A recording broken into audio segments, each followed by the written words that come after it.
지난주 주님의 말씀은 하나님과 재물을 겸하여 섬길 수 없다. 하나님을 섬겨야 한다. 그렇게 말씀하셨습니다. 여러분, 하나님을 섬기면 염려가 없습니다. 재물을 섬기면 그때부터 염려가 나를 따라다닙니다. 하나님을 섬기면 섬길수록 나의 영이 또 내 마음이 내 삶이 풍성해집니다. 근데 재물을 섬기면 섬길수록 늘 부족하다고 느껴집니다. 그래서 내 영이 내 마음이 내 삶이 많이 무너집니다. 그래서 주님께서 두 주일을 섬기지 못할 것이다 라고 말씀을 하시면서 오늘 염려에 관한 말씀을 하셨습니다. 그러면서 염려하지 말고 하나님을 섬기라 그렇게 말씀하셨는데 33절 말씀을 보니까 먼저 그의 나라와 그의 의를 구하라 이렇게 말씀하셨습니다. 그렇게 하면 너가 염려하는 것에 대해서 내가 다 더해줄게 이렇게 주님께서 우리에게 말씀하셨습니다. 여러분, 우리의 삶을 들여다보면 얼마나 많은 염려가 있습니까? 참 많은 염려 가운데 살아갑니다. 인생의 어떤 작은 부분도 염려가 많이 차지합니다. 인생의 큰 부분도 이 염려라고 하는 것이 참 많이 차지합니다. 그래서 내 삶에 염려가 없으면 오히려 이상한 것 같아요. 염려가 없으면 그것 때문에 또 염려해. 이렇게 아무런 일이 없지, 염려되는 게 없지. 우리 곁에 이 염려라는 것이 떠나가지 않는 거예요. 여러 가지 인생의 위기의 상황을 우리가 믿음으로 이겨내고 또 헤쳐나갔음에도 불구하고 또 다른 위기가 닥치면 우리는 제일 먼저 염려라고 하는 그 테두리 속에 쏙 들어가 버리고 말아요. 이 염려는 우리의 삶의 끝까지 따라다니는 어쩌면 골칫덩어리 같아요. 계속해서 따라다녀요. 여러분, 남부럽지 않게 살았던 왕이 하나 있습니다. 그 왕이 바로 솔로몬 왕입니다. 솔로몬 왕은 정말 큰 영화를 이루면서 하나님의 성전도 짓고 솔로몬 성도 짓고 학식도 대단했고 부유했고 남부럽지 않는 그런 왕이 솔로몬 왕이에요. 지혜의 왕. 그래서 오늘날도 신앙이 없는 사람도 솔로몬의 지혜처럼 나도 지혜로웠으면 좋겠다라고 할 정도로 솔로몬은 남들이 이렇게 부러워하는 또 스스로도 볼 때에 남부럽지 않은 삶을 살았던 사람이에요. 그런데 그가 인생을 정리하면서 인생이 무엇인가 라고 하는 질문에 이 솔로몬 왕이 뭐라고 대답을 했냐면 평생 근심하면서 수고하다 가는 것, 이게 인생이라고 정의를 해줬어요. 그렇게 화려하게 살고 그렇게 영화롭게 살았던 솔로몬 왕도 인생은 평생 근심하면서 수고하다 가는 것이 인생이었다라고 그렇게 결론을 내렸어요. 성경에 위대한 인물들이 참 많죠. 그런데 그들을 살펴보면 믿음이 좋은데도 염려하지 않고 살았던 사람들이 거의 없습니다. 믿음이 좋은데도 성경의 인물들을 보면 많이들 염려했습니다. 우리는 예수님의 말씀에 순종하면서 살아야 하는 인생이라고 늘 고백하며 결단합니다. 하지만 꼭 그렇게 살고 있지만은 또 않아요. 고백은 하는데 또 그렇게 살고 있지만은 또 않아요. 염려하지 말라고 하는 말씀에 그렇게 살아야지 하면서도 염려거리가 내 앞에 딱 나타나면 무너지고 약해지는 우리의 모습을 발견하게 돼요. 우리뿐 아니에요. 예수님을 따라다녔던 그 제자들도 예수님을 따라다녔던 대부분의 시간을 염려로 살았다는 것을 볼 수 있어요. 여러분, 예수님을 옆에서 따라다니면 염려가 없어야 되는데 염려를 안 할 것 같은데 그 제자들도 이렇게 보니까 예수님을 따라다니면서도 염려하고 따라다니더라는 거예요. 마태복음 14장에 보면 오병이어의 사건이 나옵니다. 물고기 2마리와 보리떡 5개로 5,000명이 먹고 12강주리를 남기는 사건이 있죠. 대단한 어떤 하나님께서 주신 기적의 사건이에요. 그 기적의 일이 일어나기 전에 이 제자들의 상태를 보면 그들은 염려로 가득 차 있음을 볼 수가 있어요. 자, 오병이어의 기적이 일어나는 장소가 어디냐? 바로 빈들이에요. 빈들은 아무것도 없다는 얘기예요. 없어요. 필요한 것을 구할 것이 주변에 아무것도 없어요. 식당도 없고 아무것도 없어요. 그래서 제자들이 이렇게 보니까 하루 종일 예수님을 따라다니던 사람들이 배가 고플 것을 생각해서 예수님께 얘기를 해요. 예수님, 저들에게 말씀하셔서 저 마을에 다 내려가서 먹을 것을 사 먹고 오게 하십시오. 그게 낫지 않겠습니까? 저들이 종일 따라다녔는데 배가 고파합니다. 그러니까 저들을 다 마을에 가게 해서 사 먹고 오게 해야 되지 않겠습니까? 이렇게 말씀을 드립니다. 그랬더니 예수님께서 제자들에게 아니 그럴 필요 없어. 너희가 먹을 걸 줘라. 이렇게 말씀하십니다. 그래서 이 셈이 굉장히 빠른 제자가 있는데 그게 빌립입니다. 빌립이 물론 그 시절에는 계산기가 없었지만 막 혼자 막 오늘 요즘으로 치면 계산기를 막 두들겨 봅니다. 5,000명 곱하기 얼마 예수님 200데나리온이 있어야 되는데요. 200데나리온 1데나리온이 노동자가 하루 일당을 일해서 버는 일당이에요. 옛날에는 이건 제가 쉽게 약 10만원 약 얘기했지만 오늘날은 더 비싸졌죠. 외국인 노동자도 하루에 일당 우리 해보니까 14만원, 15만원 비싸졌어요. 그러니까 200데나리온이라는 돈이 어마어마한 돈이잖아요. 그러니까 빌립이 이걸 계산해서 200데나리온이라고 하는 계산을 한 이유가 뭐냐면 이미 그 마음속에는 어떤 마음이냐, 이 불가능하다. 이들에게 우리가 먹일 것을 사다가 주는 것은 불가능한 일이다 라고 하는 생각을 갖게 되는 거예요. 그래서 200데나리온이 또 없어요. 그러니까 이들에게 200데나리온으로 먹이는 것도 불가능하고 또 우리에게 200데나리온도 없고 염려가 되는 거예요. 어떻게 해야 되지? 그래서 제자들은 예수님이 곁에 있는데도 염려했어요. 그런데 예수님이 그 오병이어의 기적을 통해서 다 먹여주잖아요. 그런데 보세요. 그 놀라운 기적을 봤어요. 방금 봤어요. 그리고는 그날 이제 예수님께서 배를 타고 이렇게 제자들에게 건너가라고 했습니다. 오병이어의 기적을 조금 전에 경험을 했어요. 그리고 나서 배를 타고 갈릴리 호수를 건너다가 풍랑을 만납니다. 그러니까 또 제자들은 그 마음에 뭐를 갖냐? 염려를 또 갖습니다. 방금 예수님의 기적을 봤어요. 근데 또 다른 위기가 이렇게 다가오니까 방금 있었던 예수님의 그 해결해 주시는 능력을 까마득히 잊어버리고 다시 염려로 그의 마음이 돌아서더라는 거예요. 예수님의 제자들만 그러느냐? 우리도 마찬가지예요. 우리도 마찬가지예요. 늘 내가 그래 떠들면 목사님 염려해. 이야, 얘들 말씀 들어야 되는데 왜 이러지?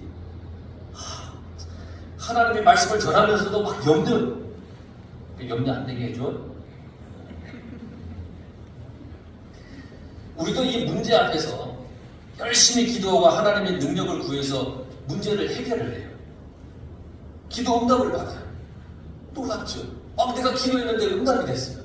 내가 하나님께 막 예배를 드리고 찬양을 했는데 마음에 막 뜨거움이 넘치고 막 은혜가 넘쳐요. 놀라운 역사예요.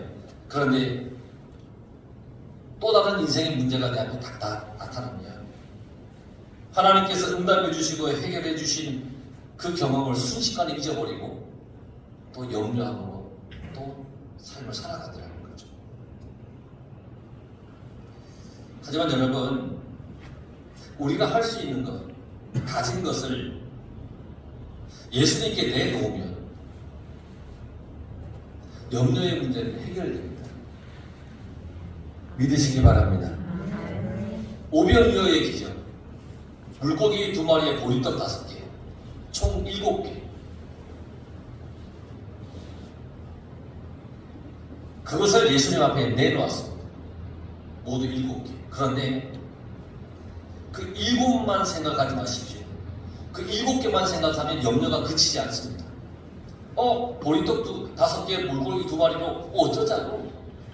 그러면 염려가 사라지지 않습니다. 그런데 그 7 속에는 누가 계시냐면 예수님이 계시는 거예요. 내가 가진 것, 내가 할 수 있는 것은 겨우 7개밖에 없어요. 그런데 그것을 예수님 앞에 내놓으면 그 속에 누가 들어가느냐? 예수님이 들어가셔요. 그래서 바로 예수님께서 모든 것을 해결해 주시는 거예요. 여러분 그렇게 살아가시기 바랍니다. 내가 가진 것 때문에 염려하지 말고 내가 가진 것을 주님 앞에 내놓고 주님이 그 속에 들어오시기를 여러분들이 원하고 바라면 예수님께서 그 속에서 역사하시는 거예요. 그래서 주님이 말씀하셨어요. 구하라 그러면 너희에게 주실 것이요, 찾으라 그러면 찾아낼 것이요, 문 두드리라 그러면 너희에게 열릴 것이다. 너희가 내 안에 거하고 내 말이 너희 안에 거하면 무엇이든지 원하는 대로 구하라 그리하면 이루리라. 무엇이든지 기도하고 구하는 것을 받은 줄로 믿으라 그리하면 너희에게 그대로 되리라. 이 속에는 모든 것을 주님 앞에 내놓았을 때, 내가 가진 것, 내가 할 수 있는 것을 주님 앞에 내놓았을 때 그 속에 주님이 들어오셔서 역사하시는 거예요.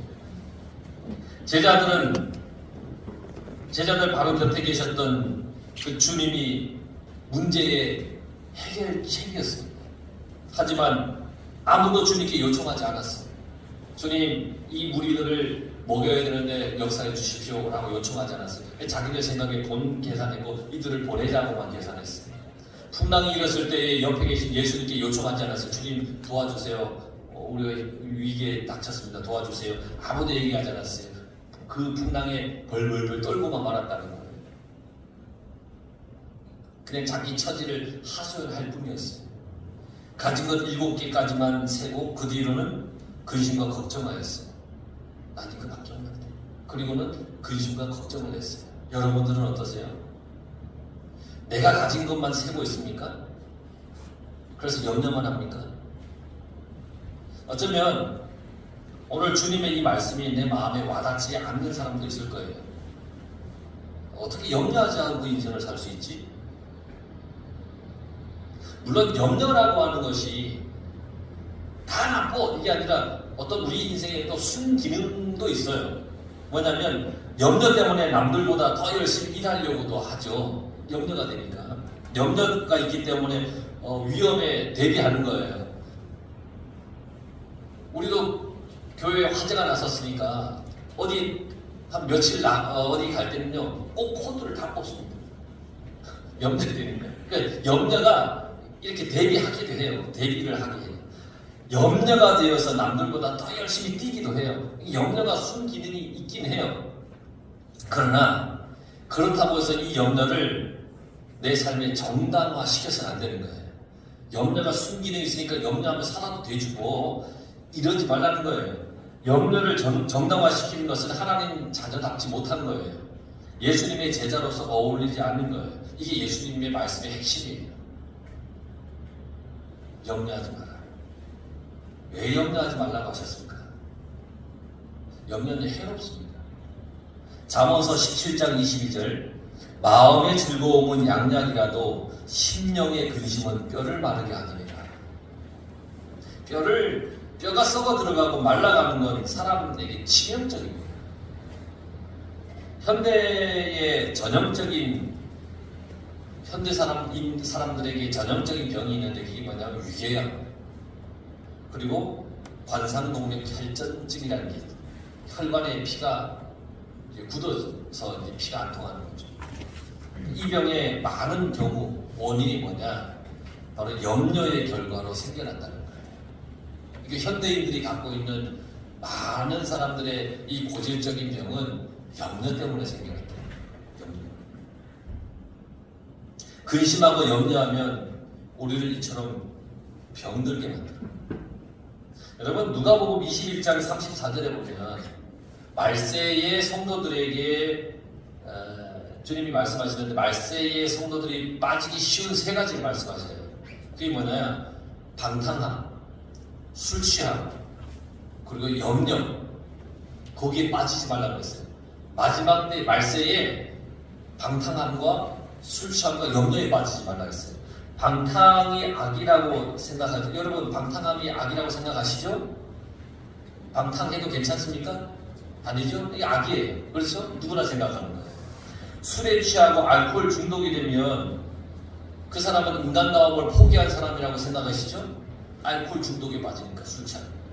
그런데 여러분 염려가 방탕과 맞먹는 악이라고 생각해 본 적이 있습니까? 그냥 우리는 염려하면 그냥 염려한 대로 나를 그냥 그래도 두는 경우가 많아요. 그런데 성경에 예수님께서는 마지막 때에 성도들이 빠지기 쉬운 세 가지 방탕과 술 취함과 염려라. 그러니까 방탕과 염려 같은 그 나쁜 해로운 것이라고 하는 것을 예수님께서 말씀하시는 거예요. 그만큼 염려는 해로워요. 또 염려는 무익합니다. 오늘 27절 말씀에 보면 누가 염려함으로 그 피를 한 자라도 더할 수 있겠느냐. 한 자 30cm. 예전 성경은 한 규빗 약 45cm.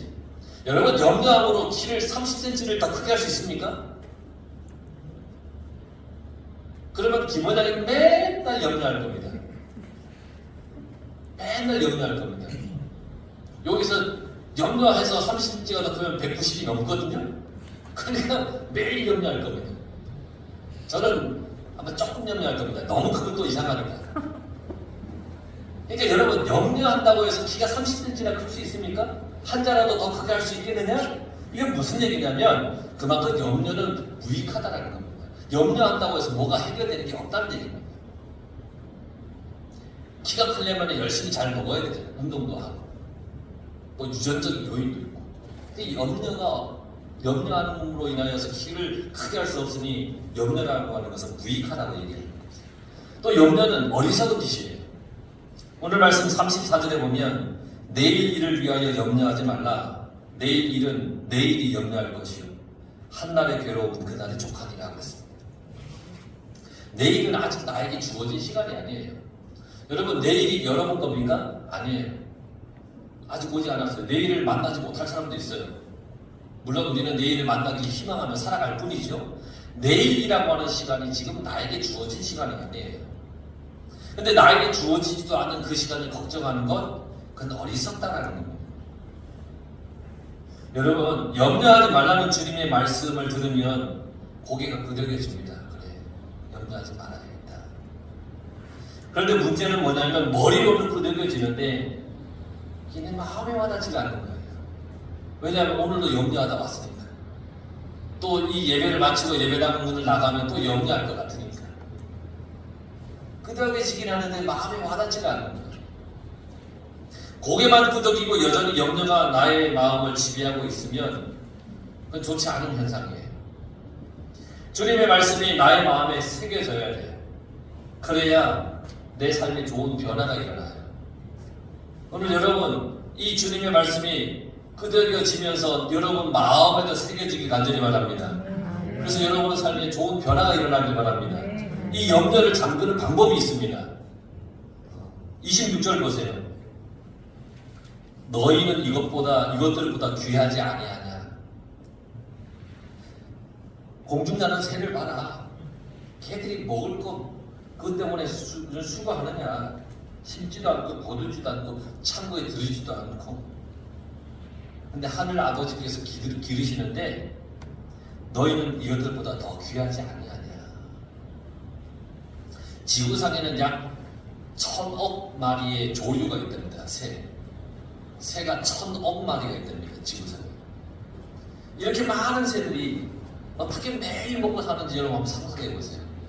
야, 1000억 마리가 어떻게 매일 저렇게 먹고 사는 거예요? 우리가 살고 있는 이 동네에도 이 논에 보면 엄청나게 많은 새들이 와서 이렇게 앉아 있잖아요. 왜 앉아 있겠어요? 먹을 게 있으니까 앉아 있잖아요. 이게 논에 보면 우리 동네만 이렇게 많은 새가 있는데 다른 동네는, 우리나라는, 다른 나라는 얼마나 많은 새가 그렇게 매일매일 먹습니까? 그 많은 새가 먹을 먹이가 도대체 어디서 얼마나 있다는 건지 참 놀랍습니다. 이렇게 많은 새들도 하나님께서 기르시는데 새들보다 더 귀한 나를 하나님께서 먹이지 않겠느냐는 거예요. 나를 귀하게 여기시는 하나님이 계시다는 사실을 믿고 깨달으면 염려하지 않고 일하며 살 수가 있다는 겁니다. 나를 귀하게 여기는 하나님이 계시는 거예요. 그 하나님을 우리는 믿고 살아가는 겁니다. 또 30절에 보면 하물며 너희 일까 뭐냐 라는 말씀을 합니다. 들의 꽃을 보면서 비유를 해주시면서 하물며 너희 일까 뭐냐, 들의 백합화를 봐라. 이 들의 백합화는 어떤 꽃을 얘기하냐면 이 붉은 개 양귀비라는 꽃이 있어요. 뭔가 찾아봤어요. 빨간색 양귀비 꽃인데 되게 예뻐요. 또 아네모네라고 하는 꽃, 여러분 들어보셨죠? 아네모네, 보랏빛을 띠는 꽃인데 이것을 얘기해요. 들의 백합화. 이 꽃들은 팔레스타인 언덕에서 하루 동안만 피는 꽃이에요. 하루, 딱 하루. 자, 이렇게 하루만 피는 꽃이지만 솔로몬의 영광보다 더 아름답다. 그러니까 하나님이 너무 아름답게 꽃을 피워주셨다는 거죠. 그런데 이 꽃이 지면 이 나머지는 땔감으로밖에 쓸 수 없다는 거예요. 그래서 주님이 하신 말씀이에요. 오늘 있다가 내일 아궁이에 던져지는 들풀도 하나님께서 이렇게 입히시거든. 하루밖에 피지 못하는, 그리고 하루 지나면 아궁이에 던져질 수밖에 없는 이 꽃들도 하나님께서 이렇게 아름답게 입히시는데, 여러분, 공중에 나는 새도 먹이시고 들의 백합화도 입히시는 하나님이신데 하물며 너희를 그냥 두겠느냐, 이 말씀을 하십니다. 우리를 얼마나 귀하게 돌보시겠느냐는 거예요. 우리를 소홀히 그냥 내버려두지 않는다는 거예요. 우리는 하나님의 사랑을 받는 사람들입니다. 하나님의 자녀예요. 하나님께서 우리를 보시고 얼마나 좋으셨는지 그 기쁨을 이기지 못했다 그랬어요. 여러분, 기쁨을 이기지 못하는 상태, 너무 좋아서 어쩔 줄 모르는 거예요. 우리가 하나님의 자녀이기 때문에 우리의 모든 죄악을 예수님의 십자가로 깨끗하게 씻겨주셨습니다. 죄와 흠이 없는 거룩한 자녀로 여기시면서 우리의 머리털로 다 세시는 그런 세밀한 하나님, 눈동자같이 늘 지켜주시는 보호자의 하나님, 어딜 가든지 동행해 주시면서 우리의 모든 기도를 들어주시는 그 하나님, 우리가 얼마나 소중한 존재입니까? 만약 염려가 생긴다면 날아다니는 새도 이렇게 보고 집에 마당에 꽃을 이렇게 보면서 주님의 말씀을 떠올리세요. 하물며 나일까 보냐. 저들도 저렇게 저 새도 먹이시고 이 꽃도 예쁘게 입히시는 하나님인데 나는